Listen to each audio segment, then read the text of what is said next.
Olá, meus amigos, sejam todos bem-vindos ao canal Esaías Navi Círculo da Terra. Uma boa noite a todos e hoje eu trago aqui no canal mais um convidado que está aqui pela primeira vez. Ele é o pastor Mauro Alves e vai falar sobre um tema muito interessante, muito intrigante, que é escatologia. Ele vai falar especificamente da linha dispensacionalista, tá? E você vai entender o que significa isso. Tá bom? Então, fique conosco, deixe seu like, deixe seu boa noite aqui no chat. E eu vou chamar a vinheta e voltarei já já com o meu convidado. Então, seja muito bem-vindo, uma boa noite e vamos lá. Que rode a vinheta.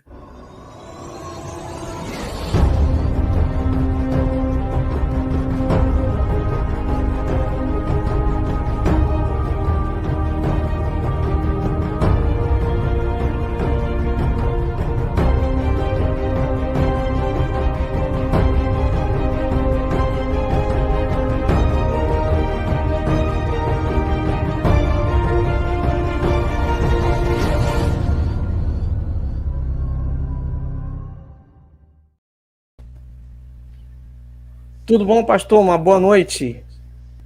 Seja muito bem-vindo.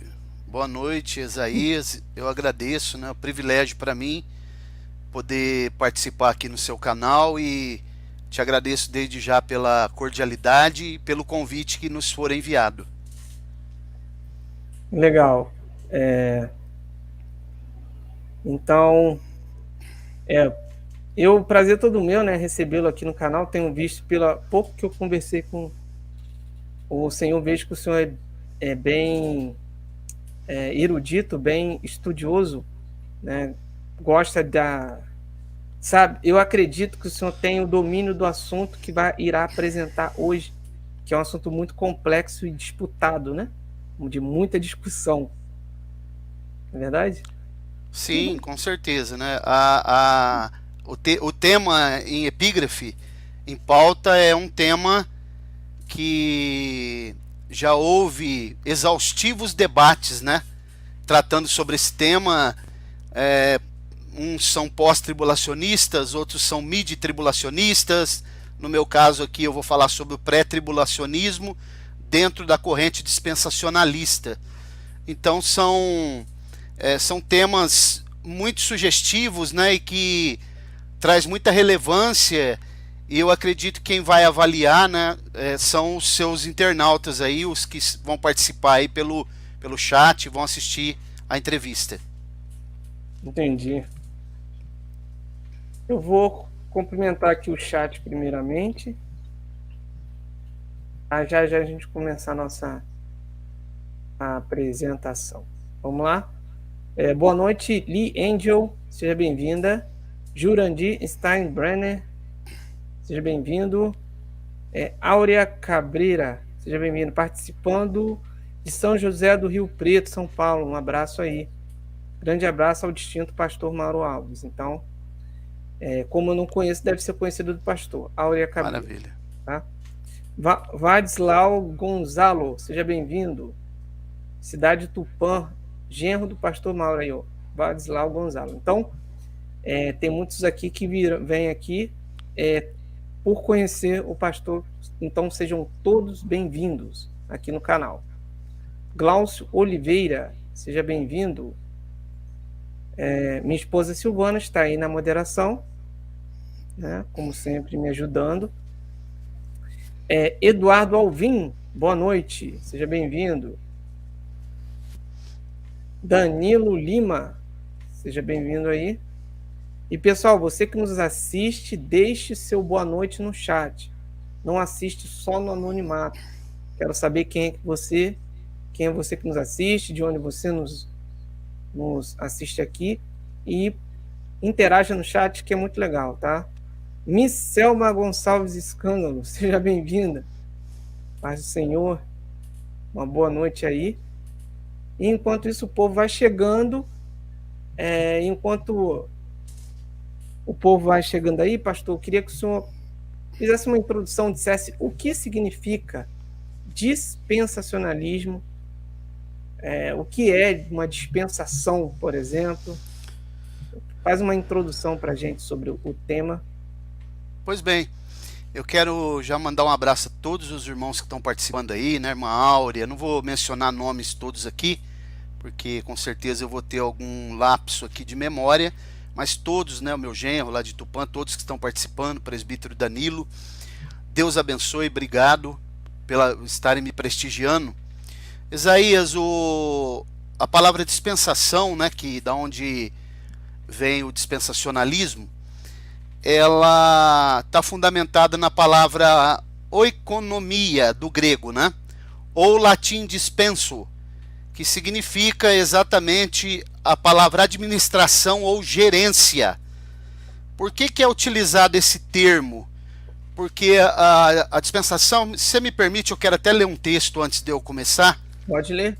Porque essa palavra dispensação, ela vai aparecer no Novo Testamento em 4 textos. 1 Coríntios 9, 17, Efésios capítulo 1, versículo 10, e Efésios 3, 2, e o texto que eu vou ler, que está em Colossenses capítulo 1, versículos 24 e 25. Diz assim, a santa, bendita e eterna palavra de Deus.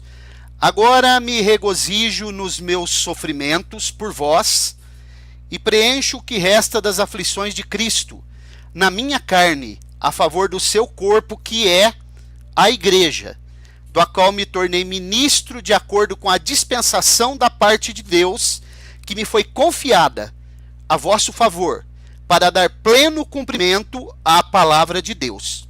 Então nós vemos aqui o apóstolo Paulo, né, escrevendo a igreja que estava na cidade de Colossos, e aqui é utilizado justamente esse termo, oikonomia, que para a gente ilustrar isso de um modo bem simplista, Isaías, é como a administração de uma casa. Às vezes essa palavra para nós, os pentecostais, é usada a palavra mordomia, como um mordomo que cuida daquilo que não é seu, da casa do seu senhor. Então a palavra dispensação, ela vem justamente desses termos que faz alusão, traz a ideia de como se administra uma casa, mas aí na administração divina, ok? Como Deus administra o mundo. E esse termo dispensacionalismo, ele foi sistematizado nessa linha, essa corrente teológica, por John Nelson Darby, justamente no século XIX. Esse John Nelson Darby, ele foi um pregador, né, anglo-irlandês, que atuou no... Inclusive, se você me permite, eu quero fazer aqui até uma defesa, sim, já de antemão, porque os críticos do dispensacionalismo, eles costumam dizer que essa doutrina ela seria muito nova, ela foi sistematizada no século XIX, então que ela não teria muita confiabilidade, né, pelo fato dela ser nova. Só que se a gente for partir desse pressuposto, a gente vai entrar é um contrassenso, porque podemos fazer aqui por exemplo, um pensamento: o diabo é muito antigo, né? Mas não significa que o diabo é bom. E quando a gente vai estudar a história da igreja, a gente percebe que, mesmo que o dispensacionalismo ele veio a ser sistematizado no século XIX, mas os pais da igreja até o século IV eram pré-tribulacionistas. E quando chega lá para o século IV, os pós-tribulacionistas eles vão beber na fonte de Agostinho, de Hipona. E aí vai se sistematizar o pós-tribulacionismo. Então eu quero só fazer uma defesa que os críticos do dispensacionalismo, eles dizem que John Nelson Darby teria sistematizado essa doutrina a partir de visões, supostas visões, que uma moça chamada Margaret MacDonald teria tido na Escócia, e que depois que ele esteve lá visitando ela, ele teria sistematizado essa doutrina, mas isso também não é verdade ao ser aferido, porque na verdade ele vai sistematizar essa doutrina 3 anos antes da suposta visita que ele teria feito a Margaret MacDonald. Então essa doutrina dispensacionalista, ela é uma doutrina muito sólida, e ela tem um embasamento, ela é consubstanciada pelas escrituras. Mas só voltando aqui para eu fechar essa parte da introdução, o que é o dispensacionalismo, na verdade? Porque a palavra oiko, do grego, ela significa casa, como se administrar uma casa. Então o dispensacionalismo, ele é um sistema, né, interpretativo da Bíblia, que divide a história em períodos, dispensações, épocas, né, e alianças que Deus fez com o ser humano, e que mostra o seguinte: o plano de Deus para cada era do ser humano e a maneira com que Deus administra, e que ele também ele vai trazer responsabilidade ao ser humano como mordomo durante os períodos da história. E aqui eu até quero mostrar aqui, se você também me permite, dentro da introdução ainda, as 7 dispensações, eu vou falar, e as suas durações, né? Por exemplo, a dispensação, a primeira, da inocência. O período de duração é da criação do homem até a sua queda, porque até então o homem estava inocente. Depois que ele cai é que vai vir a consciência, quando ele percebe que ele está nu, né? E Deus vai perguntar para ele: quem te falou, te mostrou que você estava nu? Em outras palavras, Deus está dizendo: quem está com você aí no jardim? Tem mais alguém aí, ok? Aí então, o homem, a Bíblia diz que o homem vai coser, nessa palavra coser do hebraico, fala de alta costura. Vai costurar aventais para poder tapar a sua nudez, quer dizer, vem a consciência. A segunda dispensação é a consciência, da queda até o dilúvio. A terceira é o governo humano, que ela dura do dilúvio até a chamada de Abraão. Por que governo humano? Porque até então não existiam leis dentro do âmbito do ser humano. Existiam as leis de Deus, mas a lei do ser humano, por exemplo, Caim, nós vemos que ele mata o seu irmão, né? Deus vai punir ele, mas só que não houve nenhuma lei humana que imputasse o crime que Caim cometeu contra o seu próprio irmão, porque ainda não havia esse governo humano. O governo humano é do dilúvio até a chamada de Abraão. Depois nós temos a quarta dispensação, que é a patriarcal ou da promessa, que é da chamada de Abraão até a saída do povo de Israel do Egito, o Êxodo. Depois nós temos a lei, que ela dura do Monte Sinai, quando Moisés recebe as tábuas da lei, né, até o Monte Gólgota, o Calvário, até a crucificação de Jesus. A sexta dispensação nós chamamos graça, que ela vai durar do período do Calvário, que é a morte de Jesus, até o arrebatamento da igreja. E depois a última dispensação a gente chama de milênio, que ela dura da segunda vinda de Cristo, que é a parúzia, que é a vinda visível, né, não o arrebatamento, até o juízo final, o trono branco. Então, ao todo, dá quanto? 7? São 7 dispensações. Número bem sugestivo. O número é sugestivo, né? Perfeito. Certo, então, e são 7 dispensações. É uma dúvida minha, assim, a linha do... No caso, quando se fala em dispensacionalismo, como que é? Obrigatoriamente você crê num arrebatamento pré-tribulacionista? Ou tem um dispensacionalismo que não crê num arrebatamento da igreja pré-tribulacionista?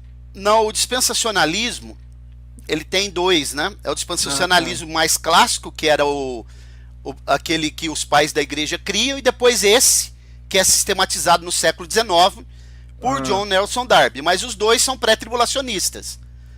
Agora, o pré-tribulacionismo, nesse caso aqui, não sei se a gente vai ter tempo para desenvolver bem, mas eu quero mostrar ponto a ponto a questão do pré-tribulacionismo com um embasamento sólido, bíblico bem sólido, né, e mostrar que dentro do pós-tribulacionismo a igreja nunca vai para o céu, Isaías, porque a esperança da igreja ela é celestial. E o dispensacionalismo também ele tem um ponto importante, que é a separação que a gente faz dos 3 povos que a Bíblia trata, fundamentado em 1 Coríntios 10:32, que é a igreja, judeus e gentios.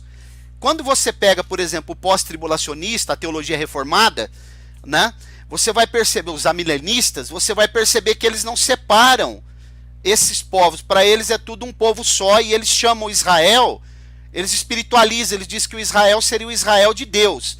Quer dizer, eles fazem uma mistura entre o Israel de Deus e a nação de Israel.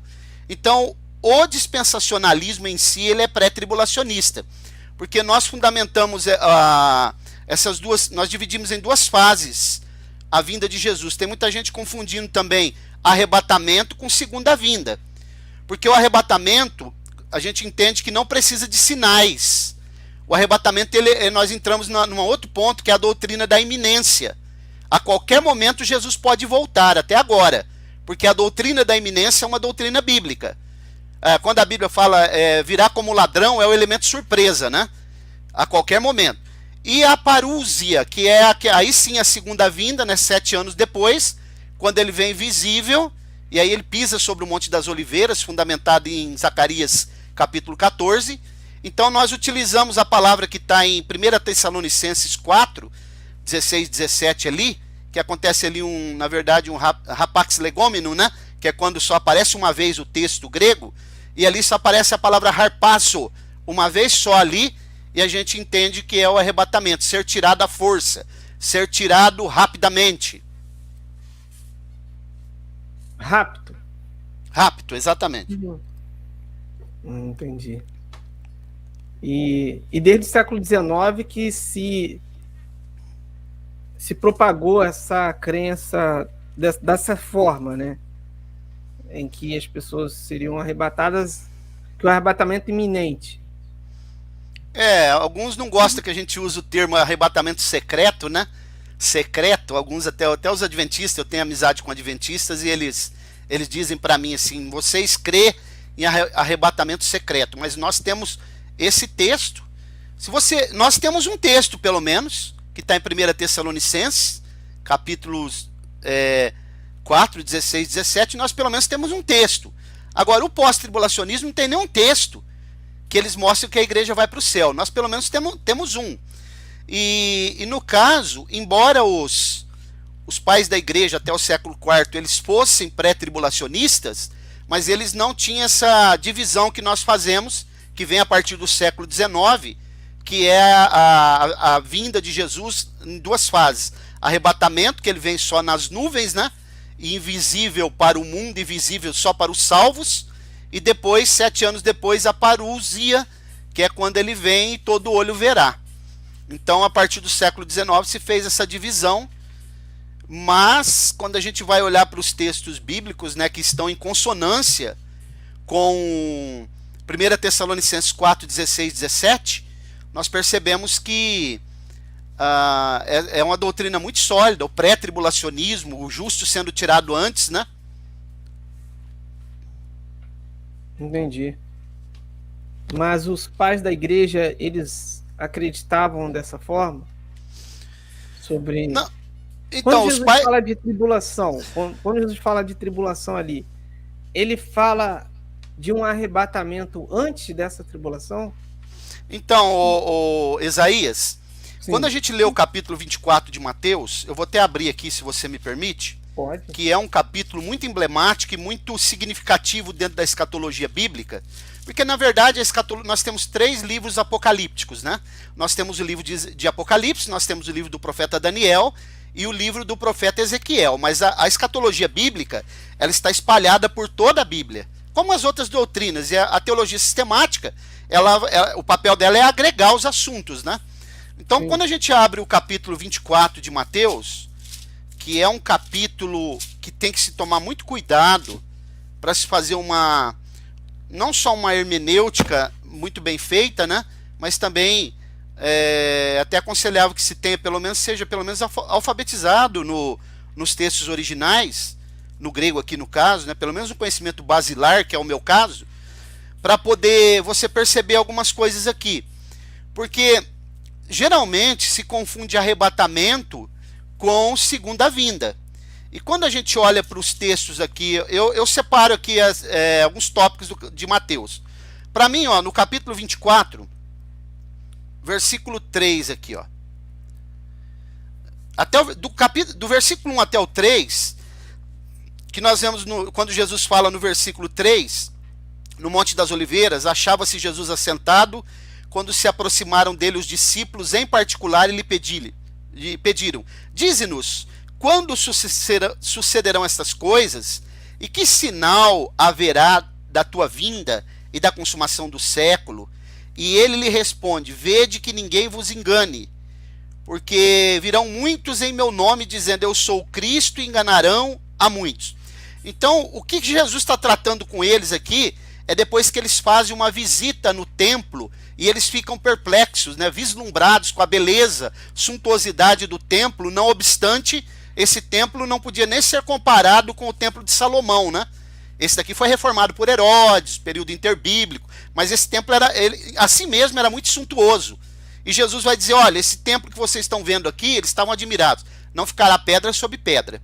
Então eu coloco aqui até o versículo na destruição do templo, quando acontece a destruição do templo no ano 70, né, que é a diáspora, que é quando acontece a dispersão dos judeus, que estava já profetizado no Antigo Testamento. E a partir então do versículo 1 até o versículo 3, eu coloco aqui a diáspora. A partir de então, aí vai se dar uma série de acontecimentos quando ele fala, por exemplo, de princípio das dores. Quando ele fala de princípio das dores, ele está fazendo alusão a uma mulher que está com dores de parto e que ela pode ter até 60 contrações, segundo a medicina, né?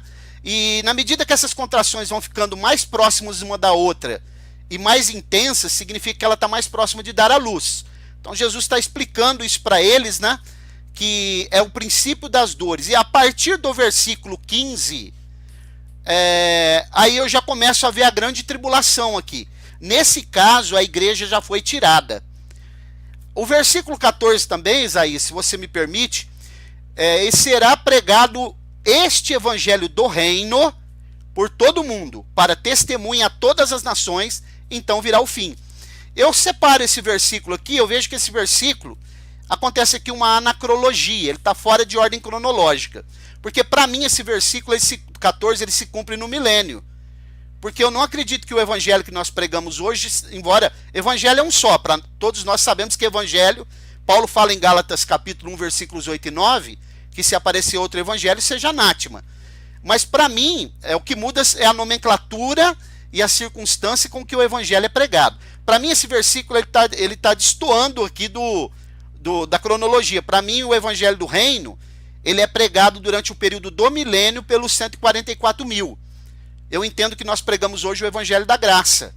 E durante o período da grande tribulação vai se pregar o que é chamado em Apocalipse de evangelho eterno pelas duas testemunhas. Mas observe o versículo 15. Quando, pois, virdes o abominável da desolação, de que falou o profeta Daniel no lugar santo, quem lê entenda. Os que estiverem na Judéia fujam para os montes, quem estiver sobre o eirado não desça a tirar da casa alguma coisa, quem estiver no campo não volte atrás para buscar sua capa. Ai das que estiverem grávidas e das que amamentarem naqueles dias. Orai para que a vossa fuga não seja no inverno nem no sábado. Agora, 21. Porque nesse tempo haverá grande tribulação, como desde o princípio do mundo até agora não tem havido e nem haverá jamais. Não tivessem aqueles dias sido abreviados, ninguém seria salvo. Mas por causa dos escolhidos, tais dias serão abreviados. Agora observe que Jesus está explicando não o que ele está falando aqui no capítulo 24, ele está explicando o texto do último capítulo do profeta Daniel.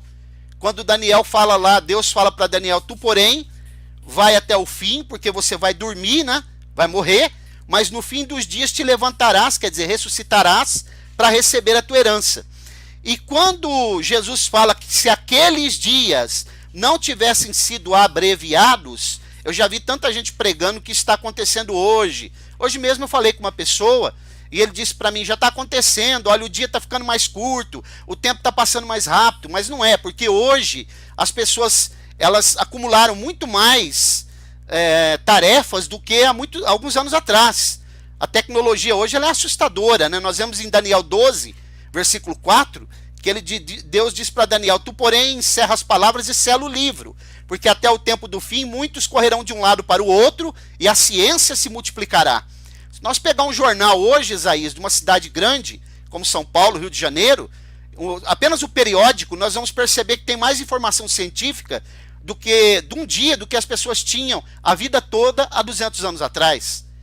Então observe, o que Jesus está explicando aqui no versículo 22 não tivessem sido abreviados, ele está explicando um período de 75 dias que está lá no último capítulo do livro de Daniel, que vão ser abreviados nos dias da grande tribulação, porque será tão intensa que se não houvesse esses 75 dias abreviados, ninguém se salvaria. Então seria... os dias abreviados seria o número de dias ou a duração de um dia? O pessoal geralmente interpreta como a duração de um dia, de 24 horas. Mas não, é eu vou mostrar para você aqui na Bíblia que ele está falando de 75 dias. 75 dias, porque se observe que no capítulo 24, versículo 15, depois eu vou ler os textos que se encaixam aqui também, sobre a questão do pré-tribulacionismo que você mencionou, né? No capítulo 24, versículo 15, Jesus vai dizer: quando virdes o abominável da desolação, de quem falou o profeta Daniel no lugar santo, quem lê entenda. Ele está citando aqui o capítulo 9 do livro do profeta Daniel, versículo 27, o que Paulo fala em 2 Tessalonicenses, que o anticristo se assentará no trono, no templo, né, ostentando ser o próprio Deus. Mas por que Jesus está citando o livro do profeta Daniel? Ele está explicando o que Daniel falou lá. Versículo 22. Não tivessem aqueles dias sido abreviados, ninguém seria salvo. Mas por causa dos escolhidos, tais dias serão abreviados. Quando a gente vai em Daniel, no capítulo 12, que é o último capítulo, os internautas aí, seus internautas devem ser bons de matemática, devem ser pessoas que sabem a matemática, né? Eu não fui muito bom na matemática na escola, não. Mas observe, ó. Capítulo 12 do livro do profeta Daniel, versículo 11. Depois do tempo em que o sacrifício diário for tirado e a abominação desoladora, olha o que Jesus falou lá. Ele está falando do que Jesus está falando do que Daniel falou. Abominação desoladora. Haverá ainda 1290 dias. A Bíblia usa 3 terminologias para tratar sobre, dentro do campo profético, para tratar sobre 3 anos e meio. 1260 dias, tempos e metade de um tempo e 42 meses. Só que aqui ele está falando de 1290. Versículo 11. Depois do tempo em que o sacrifício diário for tirado e posta a abominação desoladora, quer dizer, isso aqui é a primeira metade está falando de 3 anos e meio, né? Haverá ainda 1290 dias. Terminou a primeira etapa da última semana de Daniel. Bem-aventurado. Se 1260, Isaías, é 3 anos e meio, ele está falando de 1290, está sobrando 30. Ok? Muito bem. Versículo 12. Bem-aventurado o que espera e chega até 1335 dias. 1335 menos 1290 dá quanto? 45. 45. Mais 30 que sobrou, observe, 75. Sim. Versículo 12. Tu, porém, segue o teu caminho até o fim, pois descansarás. Você vai morrer, Daniel. E ao fim dos dias te levantarás para receber a tua herança. Então, os dias que Jesus está dizendo que vão ser abreviados na chamada tribulação, porque nós separamos tribulação e grande tribulação. Primeiros 3 anos e meio, tribulação, falsa paz. Segunda metade, grande tribulação, porque a perseguição ela vai se intensificar. Aí vai ser abreviado em 75 dias. Esses 75 dias, eles vão ser utilizados entre o período que termina a grande tribulação e a instalação do reino milenar. Nesse período vai ser o juízo das nações gentílicas, o juízo do remanescente de Israel, o julgamento do anticristo e o julgamento do falso profeta. Entendi. E esse milênio é físico na Terra, não é isso? Nós pré-tribulacionistas, dispensacionalistas, nós acreditamos no milênio físico, porque para os pós-tribulacionistas, o milênio é simbólico no campo espiritual, né, que já está acontecendo para eles. Nós acreditamos num milênio literal, físico, na Terra. É a palavra mille do latim, né, literal, porque também a interpretação que nós utilizamos, nós os pentecostais clássicos, é a interpretação que a gente usa, é o método histórico gramatical, ips literim também, né, literalmente como está escrito. É claro que quando a Bíblia ela traz alguma coisa que é dentro do campo figurado ou alegórico, a própria Bíblia vai te conduzir para isso, né? Entendi. E tem interpretações que são muito espiritualizadas, assim, alegóricas, digamos assim, que não levam em consideração a literalidade do texto, ainda mais do livro do Apocalipse, né? E que não vai pensar dessa forma. Você falou a respeito da tribulação, o arrebatamento para o céu, correto? E no caso, depois desse arrebatamento para o céu, a igreja ela fica no céu para sempre ou ela volta para a terra? Não, então, aí isso é uma questão muito bem colocada, muito boa pergunta, né? Porque no pós-tribulacionismo, a igreja não vai nunca para o céu. Se você perguntar para um pós-tribulacionista, quando que a igreja vai para o céu? Ele não tem resposta. Porque o pós-tribulacionismo, a igreja vai é arrebatada, vai para o tribunal de Cristo, recebe os galardões e volta. Ok? Agora, não sei se deu para entender. É um bate-volta. É um bate-volta. Sim, porque eu acho que existe também, ô pastor, pós-tribulacionistas pré-milenistas, tipo, com milênio na Terra também, né? Tem, mas é uma corrente bem menor, viu? Entendi. É uma corrente bem menor, mas veja bem, como que eu vou dar uma cronologia em síntese aqui para a gente entender. Acontece o arrebatamento, que eu falei a palavra harpazo, né, do grego. A igreja é arrebatada, raptada. Inclusive tem até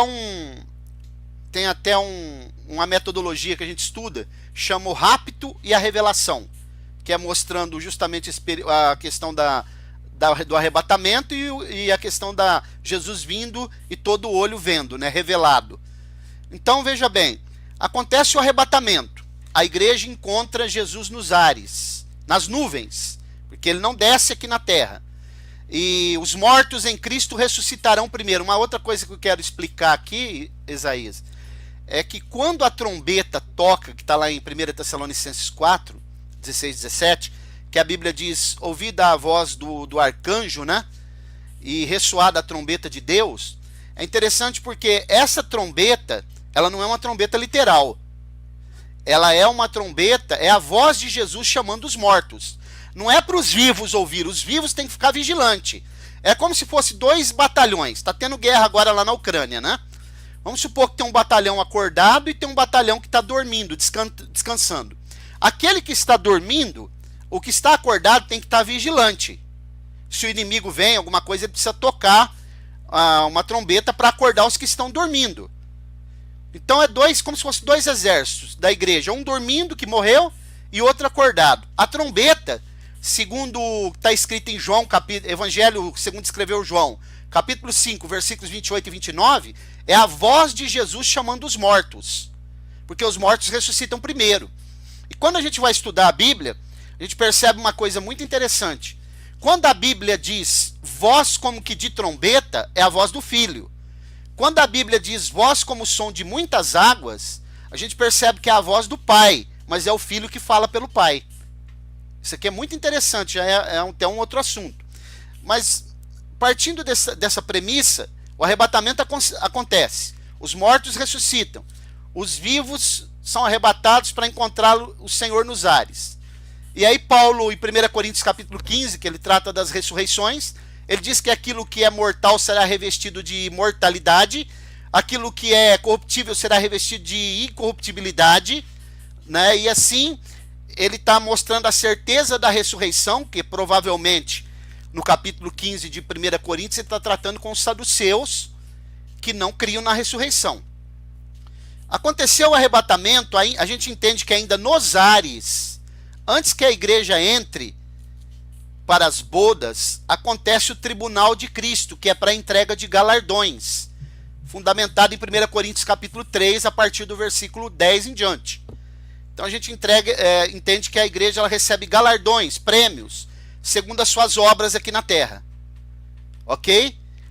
Passado o período, porque os grandes eventos do Antigo Testamento, dos tempos bíblicos, eles aconteciam na porta da cidade. Então a gente acredita que acontece na porta antes que a igreja entre. Passou o tribunal de Cristo, a igreja entra para o céu, para a chamada bodas do Cordeiro, porque eu separo também bodas do Cordeiro e ceia das bodas. Para mim, as bodas do Cordeiro é a parte cerimonial, né, do casamento, e a ceia das bodas, para mim, acontece durante o período do milênio aqui na Terra. Tem textos que mostram isso também. Mas aí ela entra, ao entrar para o céu, e aí começa simultaneamente, enquanto a igreja está nas bodas do Cordeiro, num período de 7 anos, na terra começa a dar início à grande tribulação.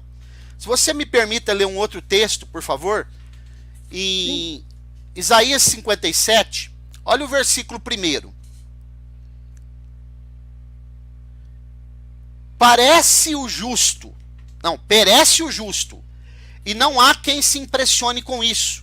E os homens piedosos são arrebatados sem que alguém considere nesse fato. Pois o justo é levado antes que venha o mal. Ok? Aqui é um texto de Isaías. Se a gente entrar no campo da... Eu vou ler texto no Novo Testamento também. Se a gente entrar no campo da tipologia bíblica, a gente vai ver que Noé entra na arca antes que venha o dilúvio. Se a gente olhar para o caso de Ló, por exemplo, ele é retirado, arrebatado, né, de Sodoma antes que Sodoma seja destruído. Dentro do campo da tipologia. Isso. Me permita ler um outro texto aqui, que também é um texto muito forte, que está no Evangelho segundo escreveu Lucas, no capítulo 21, a partir do versículo 34, que a partir do versículo 25, Jesus já começa a tratar sobre sinais da grande tribulação, né? No versículo 34, ele diz assim, ó: acautelai-vos por vós mesmos, para que nunca vos suceda que o vosso coração fique sobrecarregado com as consequências da orgia, da embriaguez e das preocupações deste mundo, e para que aquele dia não venha sobre vós repentinamente, como um laço, pois há de sobrevir sobre todos os que vivem sobre a face de toda a terra. Vigiai, pois, a todo tempo orando, para que possais escapar de todas estas coisas que têm de suceder e estar em pé na presença do Filho do Homem. Observem que aqui está dizendo que há possibilidade de escapar da grande tribulação. Porque, veja bem, Isaías, vou fazer uma ilustração aqui para a gente entender. Por que esse texto está dizendo, vigiai, pois, a todo tempo orando, para que possais escapar de todas essas coisas? Vamos supor que você está dirigindo numa estrada, ok?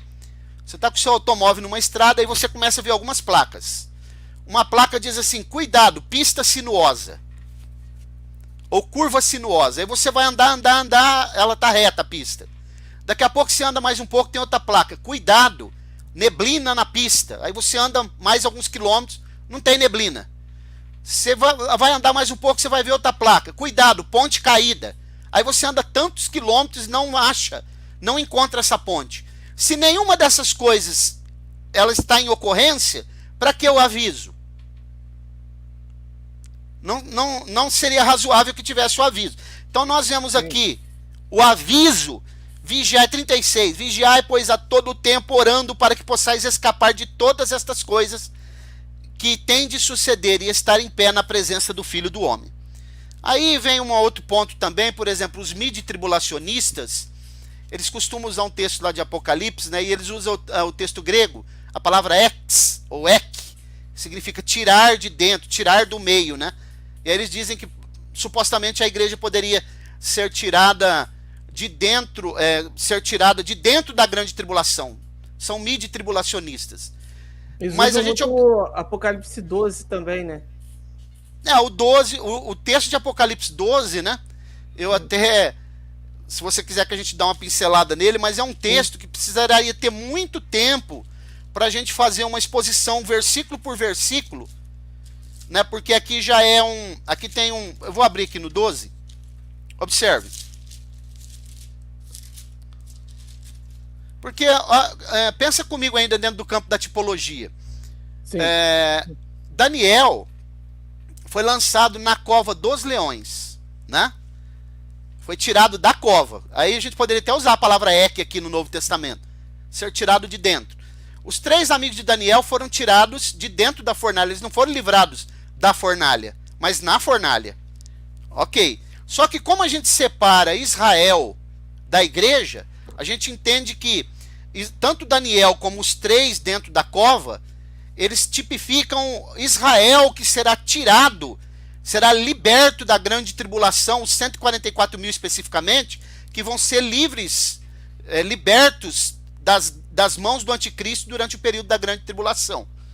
Mas no capítulo 12 de Apocalipse, que é o capítulo que você mencionou, eu vou fazer uma pergunta retórica aqui, se você puder me responder, por favor. Quem é que escreveu o Apocalipse e quem que narra que teve as visões? Isaías. Quem escreveu o livro? E quem vê essas visões do Apocalipse? Bom, é João, né? João. Então observe, eu vou ler primeiro, só para você comparar, olha o capítulo 13, aí a gente vai entrar no 12. Vi subir do mar uma besta que tinha 10 chifres, 7 cabeças, sobre os chifres 10 diademas, e sobre as cabeças nomes de blasfêmia. Observem que todas as vezes que ele vê, tem uma visão, ele fala vi. No versículo 11 ele diz, vi ainda outra besta emergir da terra. Agora olha o capítulo 12. Viu-se grande sinal no céu, a saber. Observe que ele não fala a palavra vi. Apareceu, como se fosse para apareceu.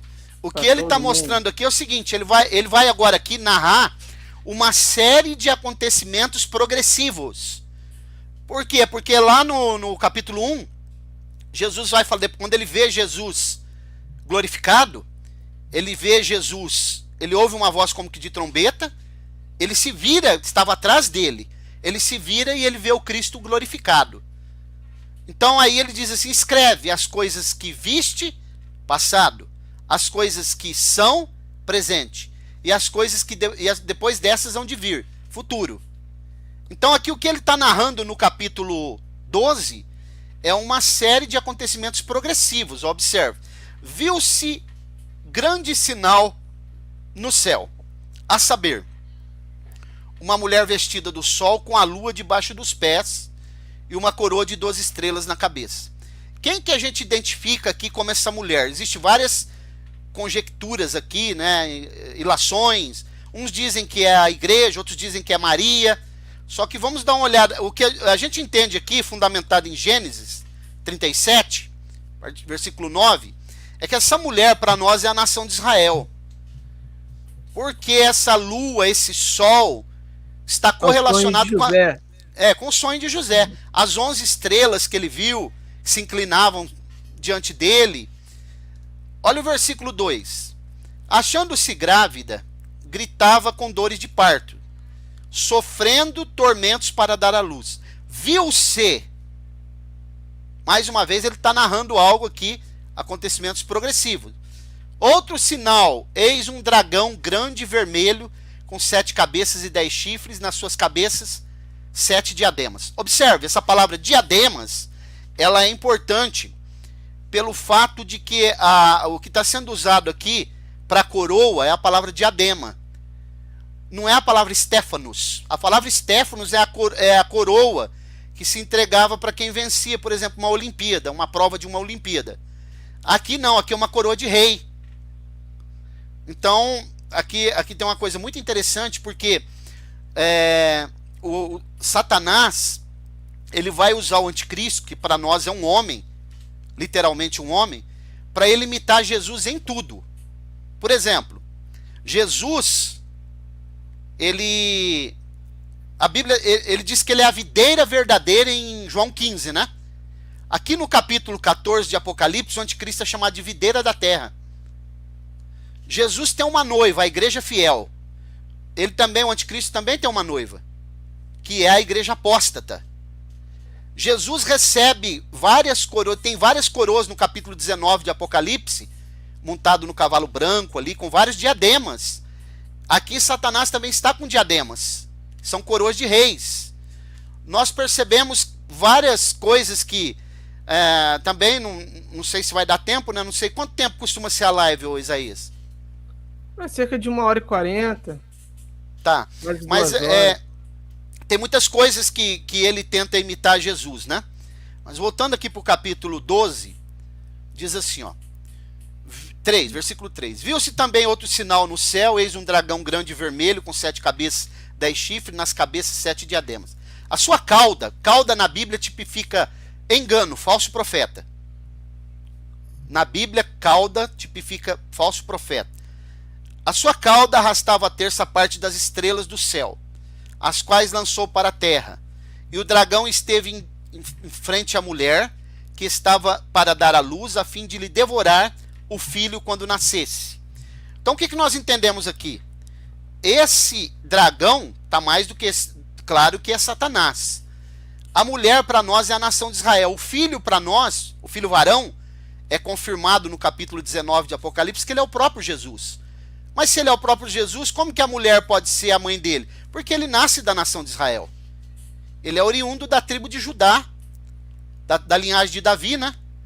Inclusive Paulo escrevendo aos Romanos no capítulo 1, a partir do versículo 1 até o 4 ali, vai aparecer no texto original lá a palavra espermatos, né? Linhagem, semente de Davi, mostrando o nascimento de Jesus como homem.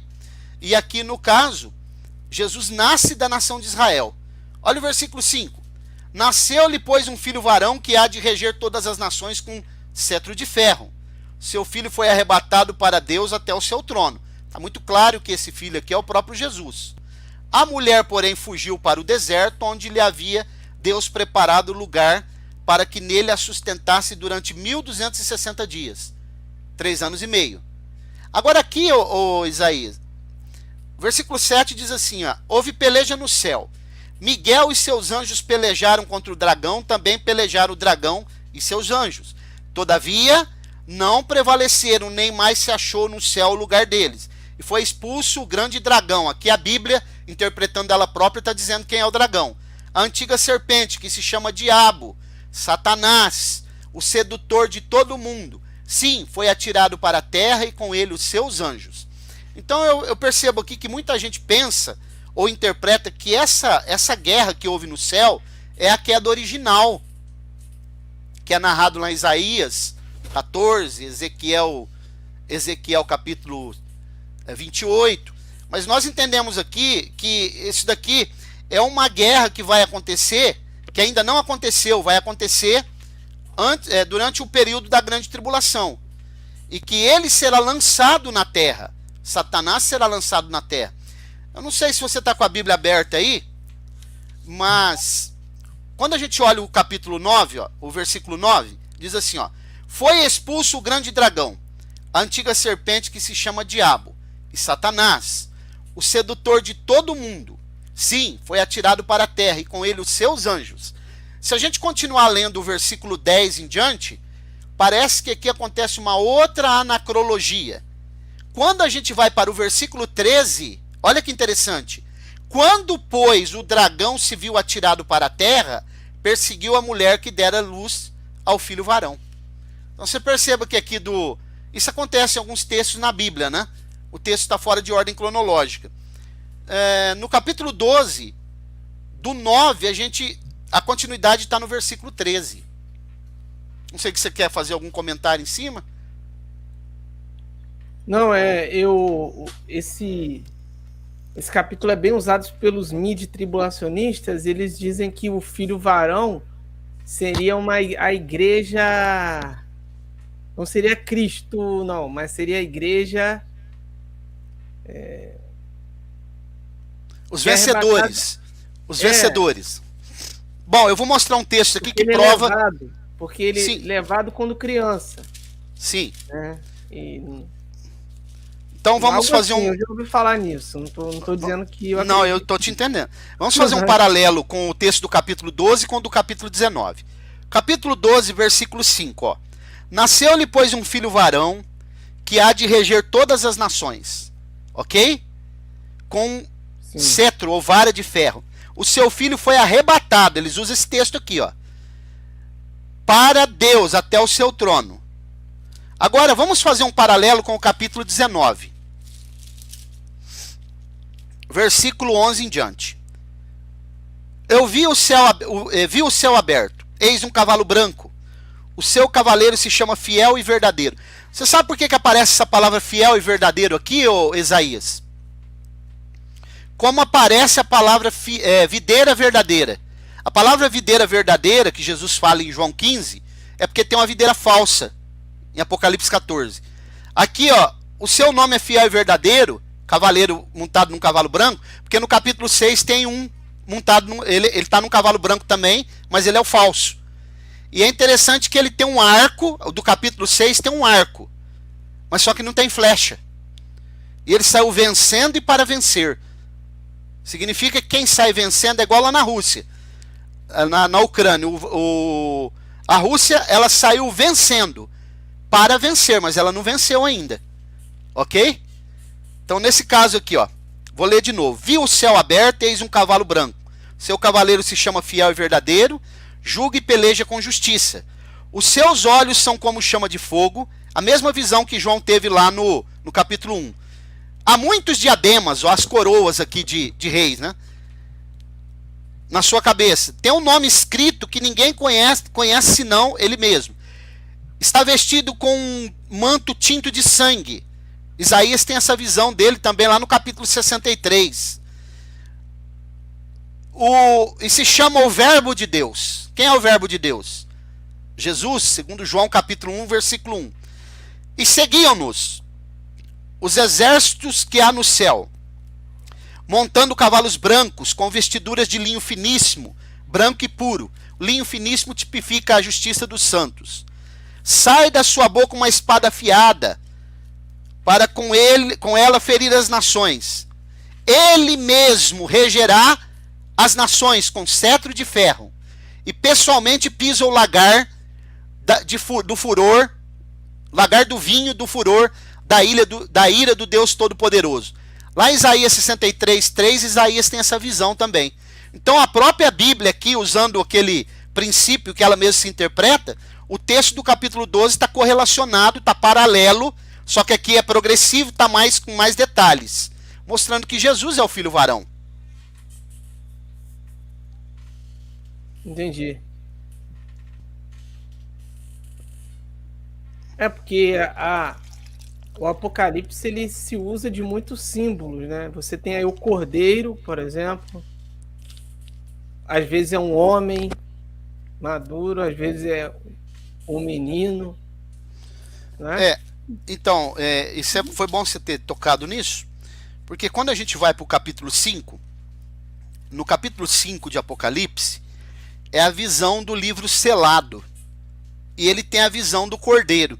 Olha que interessante. Vi na mão direita daquele que estava sentado sobre o trono um livro, escrito por dentro e por fora, e todo selado com 7 selos. Isso aqui entra também aqui, o Isaías, entra algo interessante, a doutrina da redenção. Esse livro selado, quando a gente lê o capítulo 32 de Jeremias, a gente percebe que a escritura, quando se comprava uma propriedade em Israel, era selada por dentro e por fora. Garantia, né?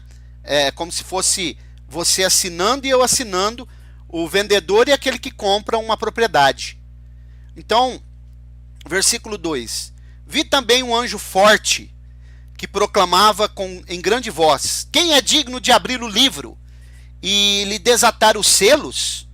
Ora, nem no céu, nem sobre a terra, nem debaixo da terra, ninguém podia abrir o livro, nem mesmo olhar para ele. Eu chorava muito porque ninguém foi achado digno de abrir o livro, nem mesmo olhar para ele.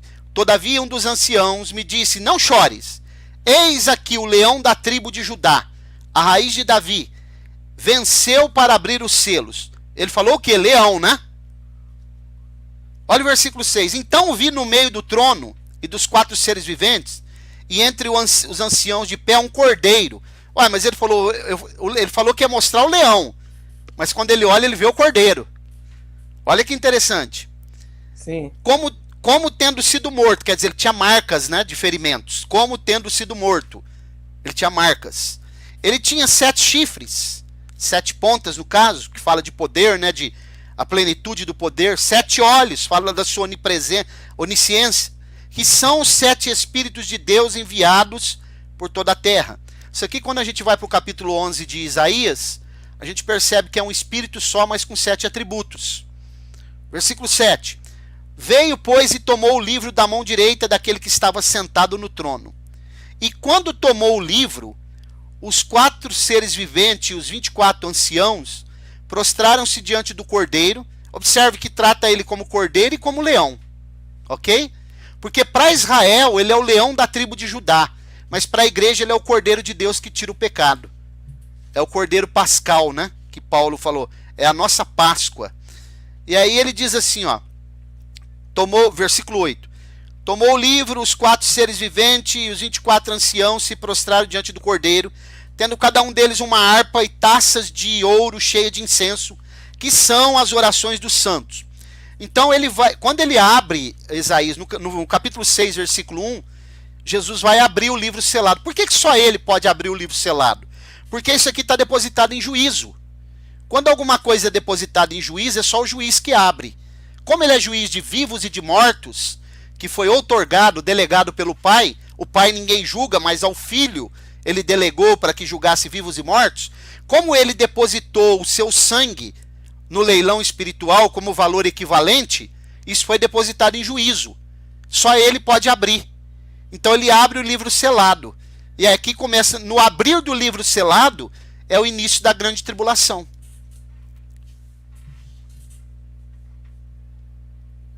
Entendi. E essa questão ali em Apocalipse 12 fala muito assim, 1260 dias, né? Sim. Que nem o que você estava falando aí, 42 meses. E tempos e metade de um tempo. Isso. Tá? Essas passagens se referem ao período da grande tribulação ou à metade do período? Você acredita que são 7 anos?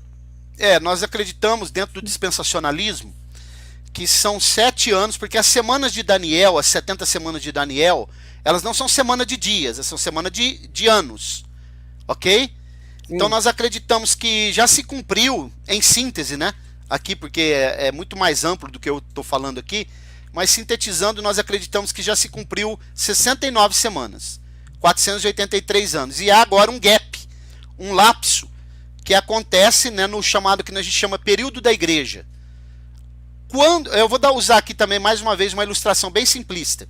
A gente entende assim, quando Jesus ele dá o brado, diz tudo está consumado no Calvário, a gente entende que naquele momento o relógio para Israel é parado. Você lembra aqueles relógios antigos que tinha um botãozinho em cima, quando ele tocava você batia a mão, ele parava? Só para ilustrar. Então é como se Deus estivesse ilustrando, né? Eu estou ilustrando. Batida a mão no relógio, ele parou para Israel. Ele começou a funcionar para a igreja. Quando a igreja for tirada, arrebatada, então o relógio da igreja para e volta a funcionar para Israel. Aí inicia-se, justamente no capítulo 6 aqui, a 70ª semana de Daniel. E a gente separa em 2 períodos de 3 anos e meio. Que a Bíblia chama de tempo, tempos e metade de um tempo, 42 meses ou 1260 dias. Então, nós acreditamos que a primeira metade, o anticristo ele vem como alguém que vai pegar bem leve, vou usar esse termo aqui, como um democrata, ok? Vai ter pregação do evangelho pelas 2 testemunhas, e a partir da segunda metade, então ele já começa a se posicionar como um déspota, um autoritário, e aí vai se intensificar a perseguição. No capítulo 12 de Apocalipse, quando ele fala que a mulher foi protegida por um período de 1260 dias para o deserto, ou tempos e metade de um tempo, 42 meses, nós entendemos que essa mulher representa o remanescente de Israel. né? O remanescente de Israel para nós é os 144 mil que serão protegidos na grande tribulação. Esse grupo não vai ser tocado pelo anticristo de forma alguma, porque para nós entendemos que ele tem um papel preponderante de pregar o evangelho do reino, com essa terminologia, durante o período do milênio, para aqueles que nascerem no milênio. Como que eu estou fundamentado? Em Isaías 66, 19 e no Salmo 22, os versos 30 e 31. Ok? Podemos até ler. Entendi. O Salmo... Porque o Salmo 22... Tem 3 salmos, Isaías, que eles mostram uma revelação que foi omitida nos evangelhos sobre os bastidores da morte de Jesus. Um deles é o Salmo 22, outro é o Salmo 18, outro é o Salmo 69. E no final do 22, olha como diz, ó, o verso 30 e 31. O 28 já começa falando assim: pois do Senhor é o reino. É Ele quem governa, falando do milênio, né? Quem governa as nações. Todos quem governa, Ele é quem governa as nações. 29. Todos os opulentos da terra hão de comer e adorar, e todos os que descem ao pó se prostrarão perante Ele. E aquele que não pode preservar a vida, aliás, até aquele que não pode preservar a própria vida, a posteridade. Quem é essa posteridade? É os que vão nascer no milênio. A posteridade os servirá. Falar-se-á do Senhor a uma geração vindoura, hão de vir anunciar a justiça dele. Ao povo que há de nascer, contarão que foi ele quem o fez. Quer dizer, a pregação está fundamentada nos feitos de Jesus durante o período do milênio. São muitas coisas, né? Muitas vertentes que vão abrindo, e é um assunto extremamente... É infinito a escatologia bíblica. A palavra Apocalipse, Isaías, Apocalipse, né?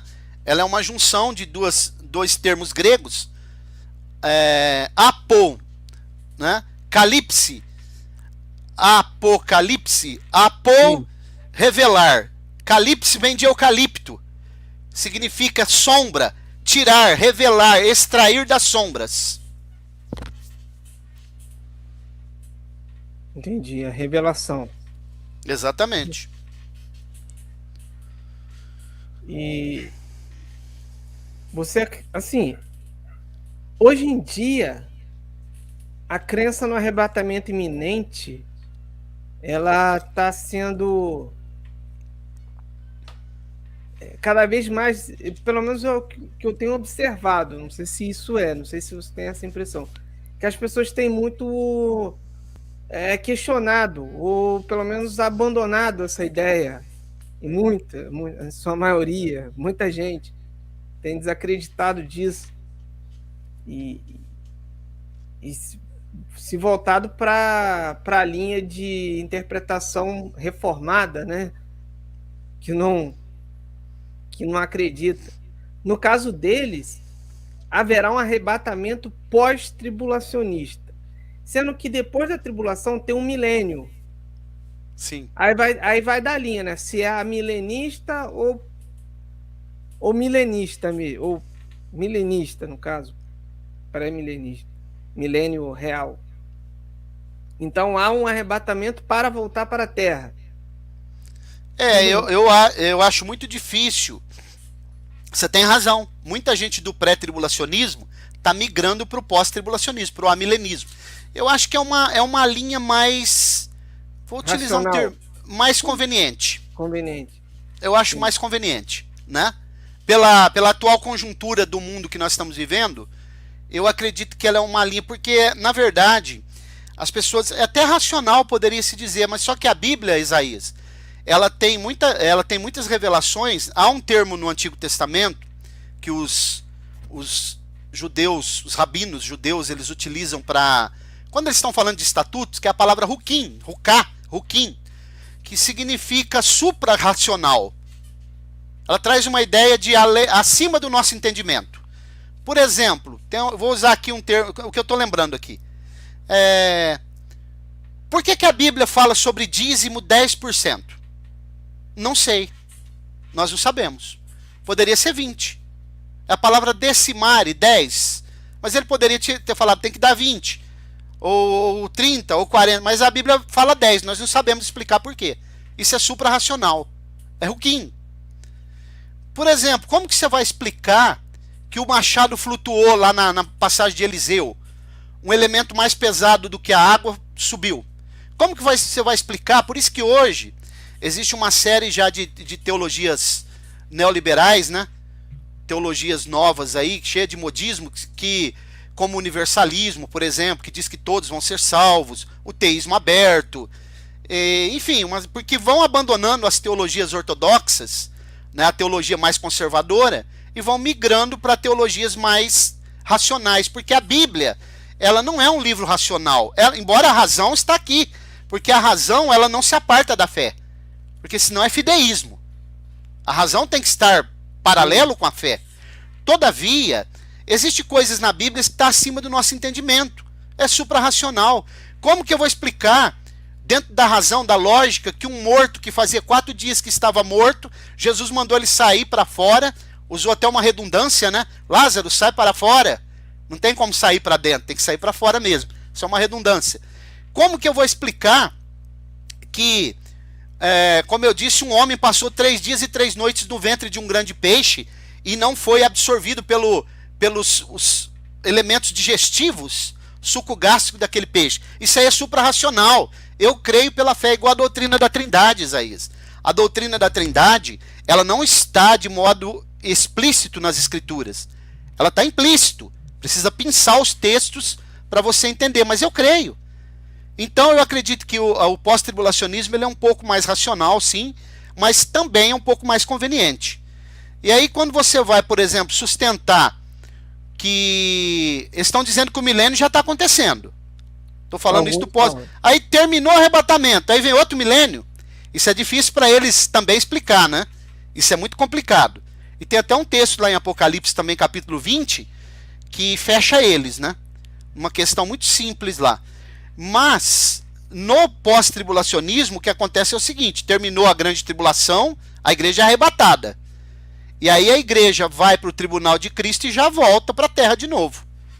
Então isso daí fica até difícil. Aí eu acredito que é até menos racional ainda, porque se você perguntar para o pós-tribulacionista quando que a igreja vai para o céu, eles não têm resposta, porque eles não sabem. Isso, é essa questão de ir para o céu. Ela vai ficar temporariamente no céu? Nós entendemos que a Nova Jerusalém, ela é uma cidade móvel, quadrangular, né? Quadrangular, ela tem medidas, embora as medidas que a Bíblia mostra estejam elevadas à quinta potência, né? Não vou entrar nesse campo aí porque física e matemática não é comigo, mas é uma cidade gigantesca. Inclusive a Bíblia fala no Salmo 45, no Salmo 48, sobre palácios que existem dentro da Nova Jerusalém, uma cidade. E essa cidade, a Bíblia diz que depois do juízo final, ela desce e ela pousa na nova terra, porque haverá novos céus e nova terra. Nós entendemos que essa terra aqui, tudo será consumido pelo fogo, segundo o que o apóstolo Pedro profetizou, né, falou, né? Então, ela pousa na nova terra. O apóstolo João, se você me permite ler, em Apocalipse capítulo 21. Vamos ler para a gente entender. Eu tive até um aluno que perguntou para mim, pastor Mauro, como que o senhor sabe que a Nova Jerusalém, ela só pousa na nova terra? Porque durante o período do milênio, nós entendemos, segundo Isaías capítulo 2, que ela fica sobreposta sobre a Jerusalém terrena. Ela fica flutuando sobre a Jerusalém terrena e ela emite tanta luz aqui que a Bíblia diz: as nações andarão à sua luz. Ok? Então aqui no capítulo 21, esse aluno perguntou para mim, como que o senhor sabe que a Nova Jerusalém só pousa na nova terra? Porque primeiro ele viu o novo céu e nova terra. Olha aqui, ó. Capítulo 21. Vi novo céu e nova terra, pois o primeiro céu e a primeira terra passaram, e o mar já não existe. Vi também a cidade santa, a Nova Jerusalém, que descia do céu, da parte de Deus, ataviada como noiva, adornada para o seu esposo. Então nós entendemos que a Nova Jerusalém, ela faz parte do complexo do céu.